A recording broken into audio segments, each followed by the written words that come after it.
Hi guys, नमस्ते। मैं are के भी मौर्य। और हम लोग कल केमिकल इक्विलिब्रियम रिवाइज किए थे, क्वेश्चन प्रैक्टिस किए थे। लगभग 10 क्वेश्चन सॉल्व किए थे और आज उसी एन अवस्थी बुक से 10 क्वेश्चन लगभग आज फिर सॉल्व करेंगे। टाइम के हिसाब से देखा जाए तो उस हिसाब से क्वेश्चन सॉल्व करा पाते हैं। ये रही एन अवस्थी बुक। देखते हैं अगला क्वेश्चन हमारा क्या है। और टॉपिक केवल इतने से भी लगभग आज हम हमारी बहुत सारे क्वेश्चन सॉल्व करेंगे हम लोग। देख लीजिए आप लोग।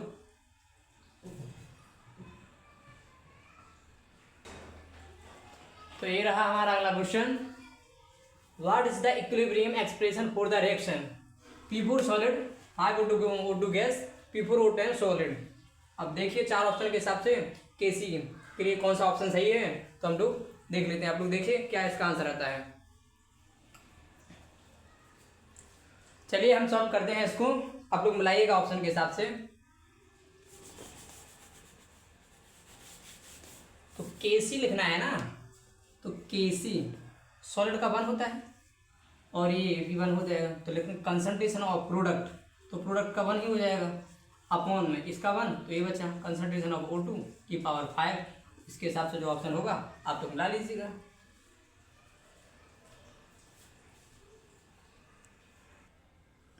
देखिए तो इसको सॉल्व करिए क्या आंसर आता है। और यदि आप लोगों का आंसर नहीं आया है तो फिर मैं बताता हूँ इसे सॉल्व करके। देख लीजिए। At 527 degree celsius the reaction given below has Kc equal to 4। इस रिएक्शन का Kc दे रखा है और इस रिएक्शन के लिए Kp की वैल्यू पूछ रखी है। इस रिएक्शन के लिए Kp की वैल्यू पूछ रखी है। तो चार ऑप्शन के हिसाब से क्या आंसर आता है आपका, देख लीजिए। फिर मैं सॉल्व करता हूँ। देखिए मैं इसे सॉल्व करता हूँ, आप लोग देखना।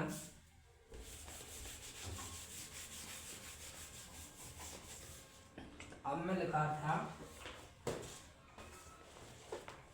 लिखा हुआ था कि अमोनिया की रिएक्शन N2 3Y2H2 और इसके लिए Kc की वैल्यू दे रखी थी कितना, 4। और हमसे पूछा था इस रिएक्शन के लिए Kp कौन सा, सेकंड रिएक्शन थी हमारे N2 प्लस 3H2 2NH3। इस रिएक्शन के लिए Kp हमसे पूछ रखा है। ठीक है, यही पूछा है। तो देखिए इस क्वेश्चन को सॉल्व करने से पहले कुछ कंसेप्ट सीखिए, फिर हम लोग इस क्वेश्चन को सॉल्व करेंगे।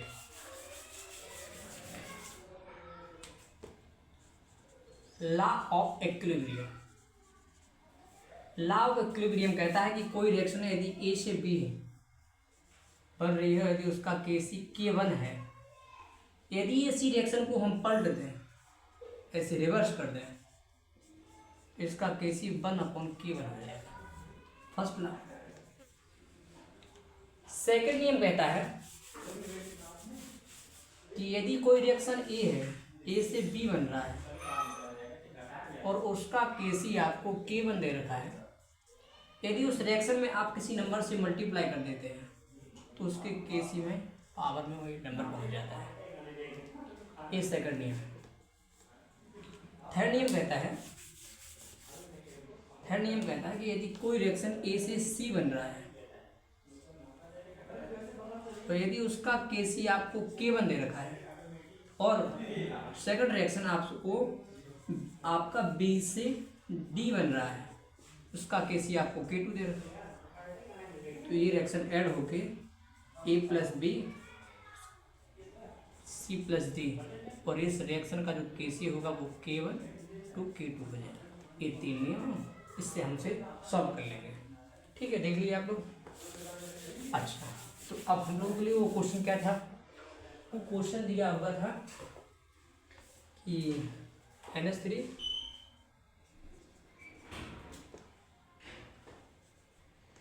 गैस से half N2 gas plus 3Y2H2 gas और इसके लिए Kc दे रखा 4 और हमसे पूछा है कि Kp बताना। सेकंड रिएक्शन हमारी थी N2 प्लस 3H2 गैस और 2NH3। इसके लिए केपी पूछ रखा था, तो एक काम करें, केपी कैसे निकालते, केपी निकालेंगे Kp is equal to KC RT power delta n g. तो केसी इसका नहीं रख देना, इस रिएक्शन के लिए पूछा है ना, तो इसका पहले हम केसी निकालेंगे, ठीक है। तो इसका हम केसी कैसे निकालेंगे, देखिए N2 plus 3H2 reversible 2NH3। इस रिएक्शन का हम केसी निकालते हैं पहले, सुने, इसको रिवर्स करते हैं, half N2 3/2 H2 reversible NH3। तो इस रिएक्शन का जो केसी होगा वो 1/4 हो जाएगा। अब सुनना, इस रिएक्शन के लिए एसएल बनाने के लिए इसमें 2 से मिलाई कर पर्टिकुलर ये कट जाएगा, बचेगा N2। अब सुनना, ए यहाँ भी 2 हो गया, ये 3 बचेगा, यहाँ भी 2 पहुँच जाएगा, ये हो जाएगा और इसका पावर में चला जाएगा। तो इस रिएक्शन का जो केसी आएगा वो 1/16 आ जाएगा, ठीक है। और टेम्परेचर आपको दे रखा था 527 डिग्री सेल्सियस, तो केल्विन में देखें तो 800 डिग्री सेल्सियस आ जाएगा। अच्छा, अब सुनना, डेल्टा एन जी देखें, डेल्टा एन जी देखेंगे तो मोल ऑफ रिएक्टेंट में अमोनिया का 2, प्रोडक्ट का और रिएक्टेंट का 3N1, 4 इक्वल टू -2, तो डेल्टा एन जी भी आ गया। अब हम लोग लिखते हैं केपी, तो केपी लिख लेते हैं, केपी लिखें तो केसी डैश हमारा आया था 1/16 और टेम्परेचर आया 100 केल्विन और डेल्टा एन जी आया -2। तो KP is equal to KC RT की पावर डेल्टा एन जी। तो देखिए केसी कितना है 1/16 R into temperature 800 degree Celsius kelvin और डेल्टा एन जी -2। अब देखिए इसको कैसे लिखा है इसने ऑप्शन में, 1 बराबर 1/16, इसको नीचे ले जाइए तो ये आ जाएगा R 800, अभी प्लस नीचे आ जाएगा ना, ठीक। इसको अंदर ले जाइए तो हो जाएगा 4R इंटू 800 का पावर स्क्वायर। इसके हिसाब से उसमें ऑप्शन में लिखा हुआ है, तो आप लोग उस क्वेश्चन को देख के और ऑप्शन मिला लीजिए, ठीक है, देख लीजिए। फिर अगला क्वेश्चन हम देखते हैं। आई हो कि समझ में आ गया होगा आप लोगों को, नहीं आया हो तो कमेंट करके हमको बताइएगा, मैं फिर से बताऊंगा। क्वेश्चन नंबर 3 है हमारा,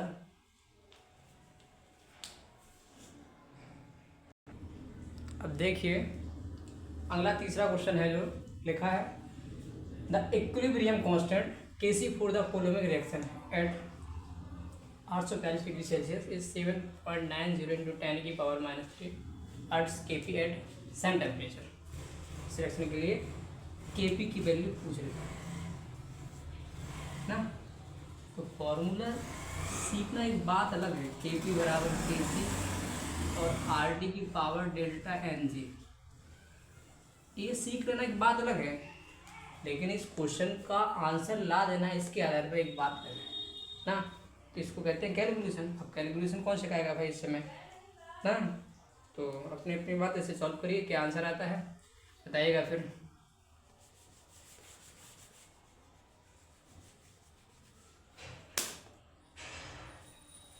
चलिए मैं सॉल्व करता हूँ और ना ऑप्शन मिला लीजिए आंसर के हिसाब से।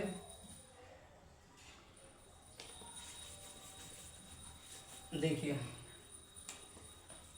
केपी बराबर केसी RT की पावर डेल्टा एन जी। हाँ, केसी कितना दे रखा 7.9 इंटू 10 की पावर -3। आर की वैल्यू यहाँ रखेंगे हम लोग 0.082। टेम्परेचर 840 डिग्री सेल्सियस में दिया, केल्विन में कन्वर्ट कर लेंगे तो 273 11 ये हो जाएगा 1115 केल्विन में। डेल्टा एन जी निकालोगे तो डेल्टा एन जी 1 में से हाफ घटाओगे, 1 में से हाफ घटाए तो हाफ ही आएगा, ये हो जाएगा हाफ ना। अब इसको सॉल्व करना है ना। चलिए आगे सॉल्व करते हैं, आगे हम साफ कर देते हैं।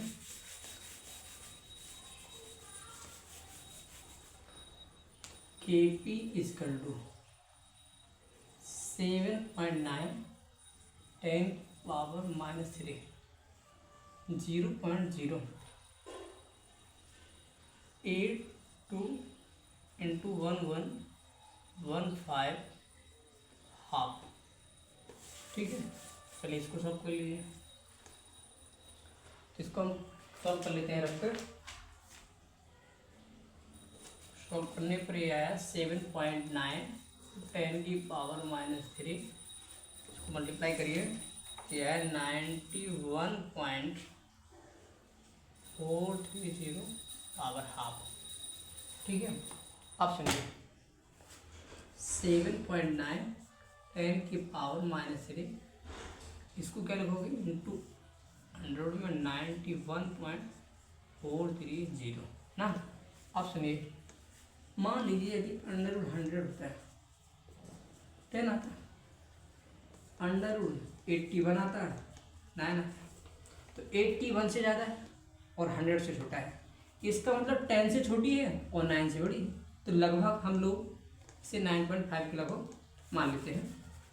तो 7.9 इंटू 10 की पावर -3 टू 9.5। ठीक है, अच्छा इसका मल्टीप्लाई कर लीजिए, 7.9 इंटू 9.5 इंटू 10 की पावर -3। ठीक है, अभी ऊपर पर मैं क्लीन कर देता हूँ।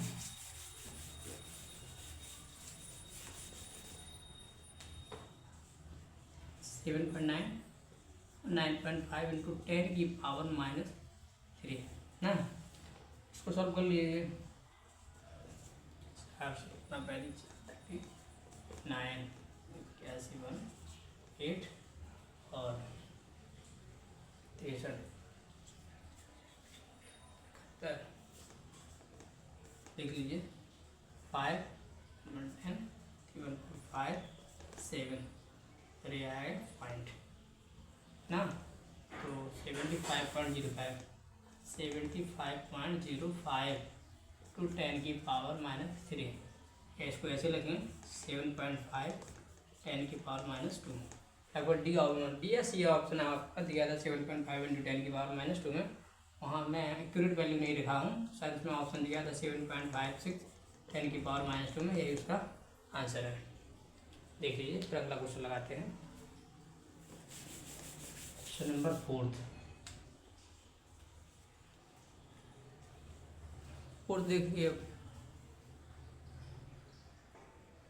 देखिए अगला क्वेश्चन दिया है, राइटिंग पे मत जाइएगा, क्वेश्चन को देखिएगा, क्योंकि अभी स्टार्टिंग में मेरी लिखने की बोर्ड पे आता है लिखना, इतनी राइटिंग सही से नहीं समझ में आ रही होगी तो मैं पढ़ दूंगा जो भी समझ में नहीं आएगा। The equilibrium constant Kp for the following reaction eight पर 91 degree Celsius is 1.24 what is Kc। देखिए मैं फिर कहता हूँ कि फॉर्मूला को रट लेना, Kp बराबर Kc RT की पावर डेल्टा एन जी।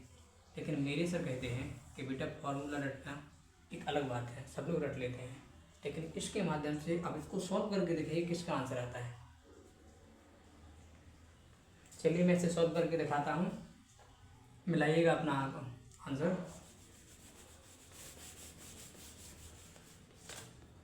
क्वेश्चन भी मैं सॉल्व कर देता हूँ, मतलब साफ कर देता हूँ, क्योंकि ताकि जगह हो जाए। और ये रिएक्शन है बी सॉलिड मतलब बोरोन T/2 F2 गैसी है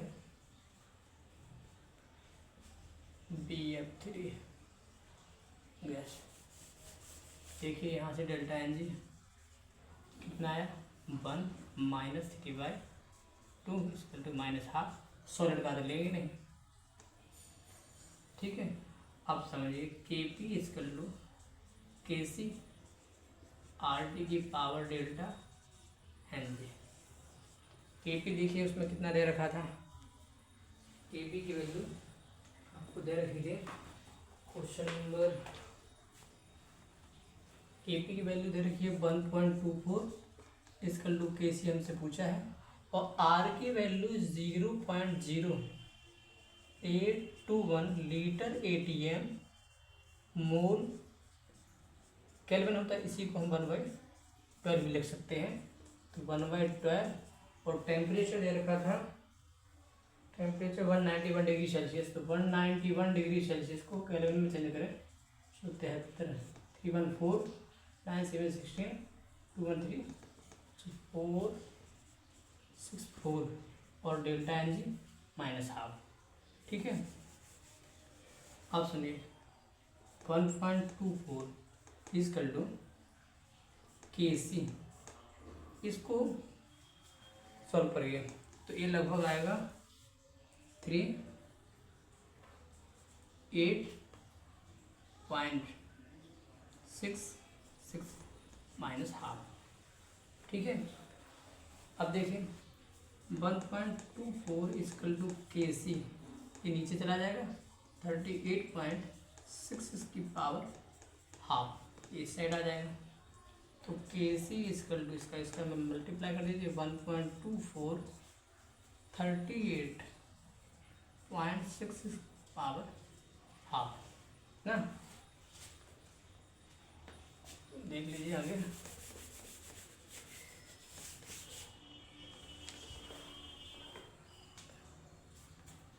के सी इजकल टू 1.24, इसको क्या लिखोगे 38.66। अब देखें √36 होता तो 6 लिखते, और 49 होता तो 7 लिखते, तो इससे छोटा है, इसका मतलब 38 और 36 मतलब 6 से बड़ी वैल्यू होगी, तो 1.24 इजकल टू 6 से तक हम लोग जा नहीं सकते, लगभग 2 तक आ जाएगा ना। अब इसका मल्टीप्लाई कर लीजिए, इसका मल्टीप्लाई करके रफ पे कर लेता हूँ, तो ये अप्रॉक्सीमेट 7.6 इसका आंसर आ जाएगा। ठीक, अब क्वेश्चन नंबर अगला देखिए, क्वेश्चन नंबर 5 है।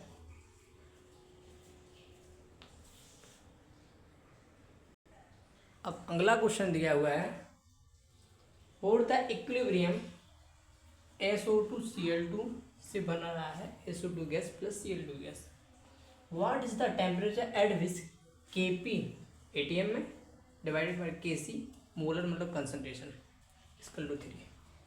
ये ऑप्शन दिए, करिए सॉल्व। देखिए फिर से सॉल्व करता हूँ, Kp equal to Kc RT की power delta N G, R की वैल्यू अभी हमें बताया था कि 0.0821 को 1/12 लीटर एटीएम मोल पर गैलन, इसी रख लेते हैं इसके पोजीशन पे, वही वैल्यू होती है। अब देखिए Kp बाई Kc, Kp इसको निचले Kc इजकल टू आर की वैल्यू 1/12 इंटू टेम्परेचर, तो डेल्टा एन जी देखो 112, डेल्टा एन जी 2 में से 1 घटाओगे गैसीय मोल तो 1 आया, तो डेल्टा एन जी की value 1।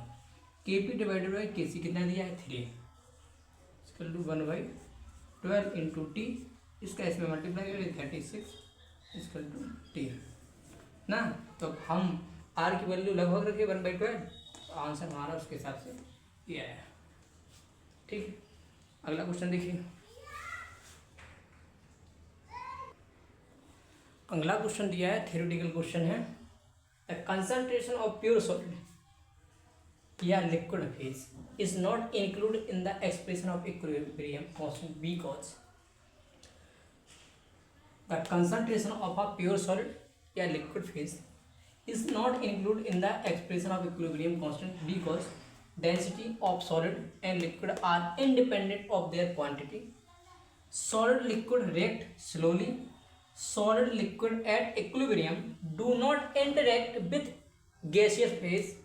The molecule of solid and liquid cannot migrate to the gaseous phase. बताइए क्या होगा इसका आंसर, फिर मैं बताता हूँ। इसका आंसर ए है और क्यों है देख लीजिए, मतलब पहला आंसर है।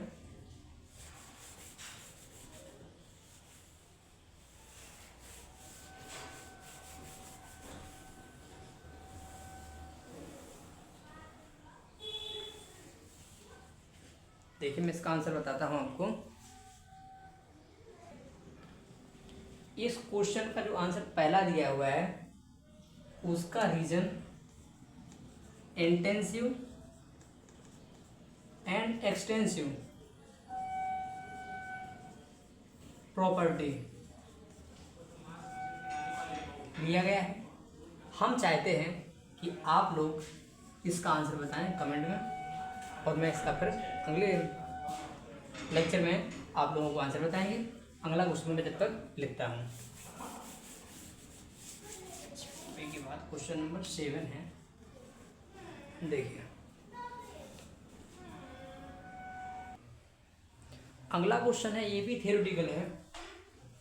What will be the effect on the equilibrium constant on increasing temperature if the reaction neither absorb heat nor release heat? Equilibrium constant will remain constant, equilibrium constant will decrease, equilibrium constant will increase, cannot be predicted। तो इसका answer क्या होगा? इसका answer भी जो equilibrium constant है ना वो टेम्परेचर डिपेंडेंट होता है। इक्विलिब्रियम कांस्टेंट टेम्परेचर डिपेंडेंट होता है। तो इसके हिसाब से जब इक्विलिब्रियम कांस्टेंट इंक्रीज टेम्परेचर बढ़ाओगे तो इक्विलिब्रियम भी बढ़ जाए, इक्विलिब्रियम कांस्टेंट विल इंक्रीज। अब इसका आंसर तो ये है, इसका कंसेप्ट इसके हिसाब से कि जो इक्विलिब्रियम कांस्टेंट होता है वो टेम्परेचर डिपेंडेंट होता है। जब टेम्परेचर इंक्रीज करो तो इक्विलिब्रियम कांस्टेंट भी इंक्रीज हो जाएगा। ये ठीक है, आंसर ये भी ठीक है। अब इसका कंसेप्ट एक और है इसका, तो मैं इस कंसेप्ट से आप लोगों को जब अगले सवाल कराएंगे इस पर तो उसमें बताऊंगा ln k equal to delta H by R 1/T1 minus 1/T2। इसके हिसाब से भी मैं आपको अगले लेक्चर में आपको बताऊंगा। और यहाँ आप लोग जान लीजिए कि जो इक्विलिब्रियम कांस्टेंट होता है ना वो टेम्परेचर डिपेंडेंट होता है। कैसा होता है? टेम्परेचर डिपेंडेंट होता है इक्विलिब्रियम कांस्टेंट। जैसे आप टेम्परेचर इंक्रीज करेंगे तो इक्विलिब्रियम भी इंक्रीज हो जाएगा। तो अभी आप लोग इतना ही जानिए कि जो इक्विलिब्रियम कांस्टेंट होता है केसी हुआ चाहे केपी हुआ वो टेम्परेचर डिपेंडेंट होता है। ठीक है, तो अगला क्वेश्चन देखिए 7 हो गया ना। ठीक,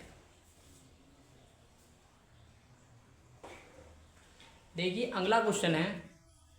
अब आप लोगों को लग रहा होगा कि ये क्वेश्चन कैलकुलेशन टाइप है, नहीं। जैसे कि अभी मैंने बताया है आपको कि जो इक्विलिब्रियम कांस्टेंट होता है वो टेम्परेचर डिपेंडेंट होता है। उसी के हिसाब से क्वेश्चन पढ़िएगा। The equilibrium constant for the reaction N2 gas plus O2 gas से 2NO गैस बन रहा है इस 4 × 10⁻⁴ at 200 kelvin in presence of a catalyst is attain faster. Therefore, the equilibrium constant is the equilibrium constant in presence of the catalyst at 200 Kelvin is। कह रहा है कि जो इक्विलिब्रियम कांस्टेंट है इस रिएक्शन पे ये दे रखा है 200 केल्विन पर। इन प्रेजेंस ऑफ कैटालिस्ट के प्रेजेंस में अटेन मतलब जो रिएक्शन है वो फास्ट हो जा रही है। Therefore, the equilibrium constant present of the catalyst at 200 Kelvin। कह रहा है कैटालिस्ट के प्रेजेंस में अगला जो मतलब इक्विलिब्रियम कांस्टेंट होगा वो क्या होगा। देखिए मैंने अभी हाल आपको बताया था कि चाहे केसी हो या केपी हो, जो इक्विलिब्रियम कांस्टेंट होता है वो टेम्परेचर डिपेंडेंट होता है। तो टेम्परेचर देखिए चेंज नहीं हुआ, इसके हिसाब से हमारा आंसर वही रहेगा 4 × 10⁻⁴ डी ऑप्शन। चलिए देख लीजिए। देखिए अगला क्वेश्चन है। मैं आप लोगों से नहीं कोई विनम्र निवेदन कर रहा हूं कि मेरी वीडियो को देखिए या सब्सक्राइब करिए, बस अपने रिवीजन के लिए इन वीडियो को डाल रहा हूं ताकि मैं अपना बाद में रिवीजन कर पाऊं। यदि आप लोगों को लगे कि वीडियो अच्छे हैं, क्वेश्चन अच्छे हैं तो आप लोग देख सकते हैं, नो डाउट। और यदि कोई कहीं गलती हो जाती है तो वो भी मुझे बताइएगा। अगला क्वेश्चन है, for the reaction H2 gas plus I2 gas से 2HI गैस बनता है, दिखाया the equilibrium constant change with. अब मैंने अभी हेल्पर बताया था कि जो इक्विलिब्रियम कांस्टेंट होता है वो टेम्परेचर डिपेंडेंट होता है। तो आंसर इसका क्या होना चाहिए? डी।